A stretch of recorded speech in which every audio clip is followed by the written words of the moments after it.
اعوذ باللہ من الشیطان الرجیم بسم اللہ الرحمن الرحیم۔ اللہ کے نام سے شروع جو بڑا مہربان اور نہایت رحم کرنے والا ہے۔ اللہ تعالیٰ قرآن پاک کی صورت میں مومنوں کو فرماتا ہے کہ کیا تم یہ خیال کرتے ہو کہ ہم نے تجھے بیکار پیدا کیا اور تمہیں ہمارے پاس لوٹ کر نہیں آنا۔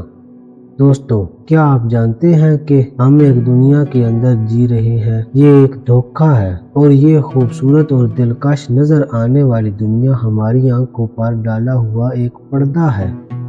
اس پردے کے پیچھے کا منظر بہت ہی خوفناک اور ہیبت ناک ہے۔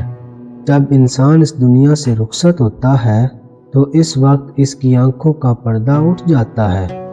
اس وقت موت کے بعد کا ایک نیا جہان دیکھتا ہے جو کہ اس کی واقعیت اور اصلیت کو ظاہر کرتا ہے۔ اس حقیقت کو سمجھتے ہوئے ہر انسان کو یہ معلوم ہوتا ہے کہ وہ اس خوبصورت نظر آنے والی نئی دنیا کو چھوڑ کر اپنی حقیقی دنیا کی طرف روانہ ہو رہا ہے۔ موت کے بعد انسان کی روح کا انسانی جسم سے جدا ہونے کے 40 دن قبل کیا واقعات ہوتے ہیں اور فرشتے اس کے بارے میں کیا فیصلہ کرتے ہیں، اس کے بارے میں بھی علم رکھنا اہم ہے۔ اس طرح کی معلومات ہمیں انسانی حالات اور موت کے بارے میں اہم معلومات فراہم کرتی ہے۔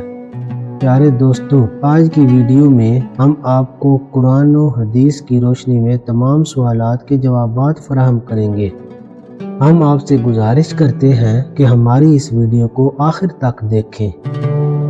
اللہ تعالیٰ نے قرآن پاک میں انسان کی تخلیق کا مقصد بیان فرمایا ہے۔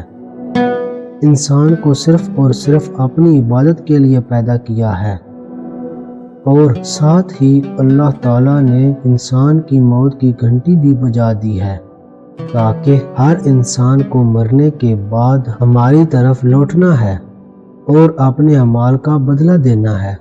اللہ تعالیٰ کے عرش کے نیچے ایک درخت ہے جس کا نام شجرۃ المنتہی یا سدرۃ المنتہی ہے۔ اس درخت کی بڑائی کا اندازہ اس بات سے لگایا جا سکتا ہے کہ اللہ تعالیٰ نے اس کائنات کے اندر انسانوں اور دیگر مخلوقات کو پیدا کیا ہے اور ان کی تعداد اس درخت کے پتوں کے برابر ہے، اور ہر ایک پتے پر ہر ایک انسان اور جانور کا نام تحریر کیا گیا ہے۔ پیارے دوستوں، جب انسان کی موت کا وقت قریب آتا ہے اور اس کی عمر ختم ہو جاتی ہے تو انسان کے نام کا پتا درخت شجرۃ المنتہی سے گر جاتا ہے۔ اس وقت سے لے کر انسان کی موت تک کا وقت اس کی زندگی کے 40 دن ہوتی ہے۔ جب انسان کی زندگی کے 40 دن پورے ہو جاتے ہیں تو ملک الموت علیہ السلام اس شخص کے پاس آتے ہیں اور انسان کے سامنے آ کر بیٹھ جاتے ہیں۔ اس وقت بندہ اپنی بیماری کی تکلیف میں ہوتا ہے۔ جب وہ ملک الموت علیہ السلام کو دیکھتا ہے تو ان کو دیکھ کر وہ گھبرا جاتا ہے اور ان سے پوچھتا ہے کہ تم کون ہو؟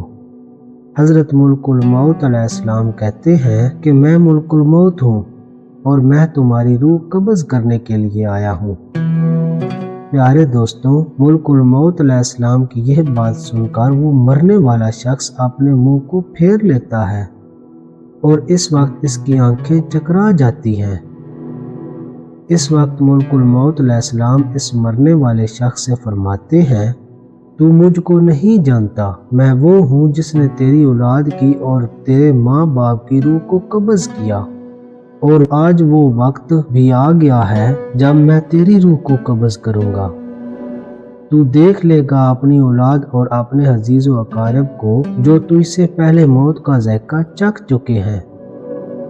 وہ موت ہوں جو تجھ سے پہلے اگلے لوگوں کو فنا کر چکا ہوں، جبکہ وہ لوگ تجھ سے زیادہ مالدار اور قوت اور طاقت کے مالک تھے۔ اس کے بعد ملک الموت علیہ السلام اس مرنے والے شخص سے پوچھتے ہیں کہ تم نے دنیا کو کیسا پایا؟ تو مرنے والا شخص کہتا ہے کہ میں نے دنیا کو بے وفا اور مکار پایا۔ اس کے بعد اللہ تبارک و تعالیٰ کے حکم سے دنیا اس شخص کے پاس آئے گی اور اس مرنے والے شخص سے کہا جائے گا کہ اے نافرمان، تو نے اپنے رب کی کتنی بڑی نافرمانی کی اور کتنے گناہ کیے۔ تجھے بہت سارے لوگوں نے سمجھایا اور نصیحت کی باتیں سنائی، لیکن تو کسی کی بات نہ مانا۔ تو سمجھتا رہا کہ میں اس دنیا میں ہمیشہ رہوں گا اور مجھے موت نہیں آنی۔ اس کے بعد وہ دنیا جس سے تو ساری زندگی محبت کرتا رہا اور اپنی آخرت کو چھوڑ کر گناہوں کے اندر مبتلا رہا، اس وقت وہی دنیا تو اسے کہے گی کہ میں تو اسے اور تیرے اعمال سے بیزار ہوں۔ پھر اللہ تعالیٰ کے حکم سے اس مرنے والے شخص کے اعمال کا حساب اس کے سامنے آئے گا اور اس سے کہا جائے گا کہ اے نافرمان، تو نے اپنے حق کو ناجائز طریقے سے حاصل کیا اور تو اپنے حق کو گناہوں کے اندر خرچ کرتا رہا۔ اگر تو اپنا مال غریبوں اور مسکینوں پر خرچ کرتا تو آج میں تیرے کام آتا۔ پیارے دوستوں، اس کے بعد مرنے والے انسان کی زبان بند ہو جاتی ہے، اور جب مرنے والے انسان کی زبان بند ہو جاتی ہے تو اس کے بعد چاروں فرشتے اس کے پاس آتے ہیں اور سلام کرتے ہیں۔ جب پہلا فرشتہ آتا ہے تو مرنے والے شخص کو سلام کرتا ہے اور سلام کرنے کے بعد اس بندے سے کہتا ہے کہ اے اللہ کے بندے، میں تیری روزی پر موکل فرشتہ ہوں۔ میں نے پوری روئے زمین میں مشرق سے لے کر مغرب تک تیرے رزق کو تلاش کیا، مگر تیری روزی کا ایک بھی لقمہ نہیں پایا۔ اس کے بعد دوسرا فرشتہ آتا ہے اور سلام کرنے کے بعد اس مرنے والے شخص سے کہتا ہے کہ اے اللہ کے بندے، میں تیرے پانی پر موکل فرشتہ ہوں۔ میں نے پوری روئے زمین میں مشرق سے لے کر مغرب تک تیرے پینے کے پانی کو تلاش کیا، لیکن تیرے پینے کے لیے مجھے ایک بھی قطرہ نہ ملا۔ پھر تیسرا فرشتہ آتا ہے اور سلام کرنے کے بعد کہتا ہے کہ اے اللہ کے بندے، میں تیری سانس پر موکل فرشتہ ہوں۔ میں نے پوری روئے زمین میں مشرق سے لے کر مغرب تک تیری سانس کو تلاش کیا، مگر تیرے لیے ایک بھی سانس نہ پائی۔ اس کے بعد چوتھا فرشتہ اس مرنے والے شخص کے پاس آتا ہے اور سلام کے بعد کہتا ہے اے اللہ کے بندے، میں تیری عمر پر موکل فرشتہ ہوں۔ میں نے مشرق سے لے کر مغرب تک تمام روئے زمین کے اندر تیری عمر کو ڈھونڈا، مگر تیری عمر کا ایک بھی حصہ نہ پایا۔ بعد میں فرشتے اس مرنے والے شخص کے پاس آئے اور اس سے بتایا کہ وہ ان کی زندگی کی روایتیں لکھ رہے ہیں۔ جب وہ اپنے اعمال کی تفصیلات دیکھتا ہے تو اس سے اپنے گناہوں کا احساس ہوتا ہے اور وہ گھبرا جاتا ہے۔ فرشتے بدلہ لینے کے لیے اللہ کے حکم کے مطابق اس کی روح کو قبض کرتے ہیں۔ اس طرح وہ شخص جو دنیا کی محبت میں مغرور تھا، اب اپنے اعمال کے سامنے حقیقت کا سامنا کرتا ہے۔ یہ مواقع ہمیں یاد دلاتے ہیں کہ زندگی کی حقیقت اور آخرت کی ذمہ داری کو کبھی بھی نظر انداز نہیں کیا جا سکتا۔ اگر شخص نیک ہوتا ہے تو اس کی روح کی قبض ایک آسانی اور راحت کی راہ ہوتی ہے۔ بعد از موت کوئی معمولی واقعہ نہیں ہوتا۔ جس طرح ایک انسان کی زندگی میں مختلف مراحل ہوتے ہیں، موت بھی ایک اہم مرحلہ ہے جو انسان کی آخری سفر کی ابتدا ہوتی ہے۔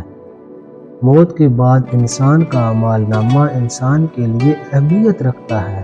اگر وہ نیک عمل کرتا ہے تو اس کی قبر کو جنت کے باغوں میں سے ایک باغ بنایا جاتا ہے، لیکن اگر اس کا عمل بد ہو اور وہ اللہ کے حکم کی نافرمانی کرتا ہو تو اس کی قبر کو جہنم کا گڑھا بنا دیا جاتا ہے۔ میری اللہ سے دعا ہے کہ ہمیں نیک عمل کرنے کی توفیق دے تاکہ ہم موت کے بعد اپنے اعمال کی انعکاس میں خوشی اور سکون پائیں۔ آخر میں اللہ حافظ۔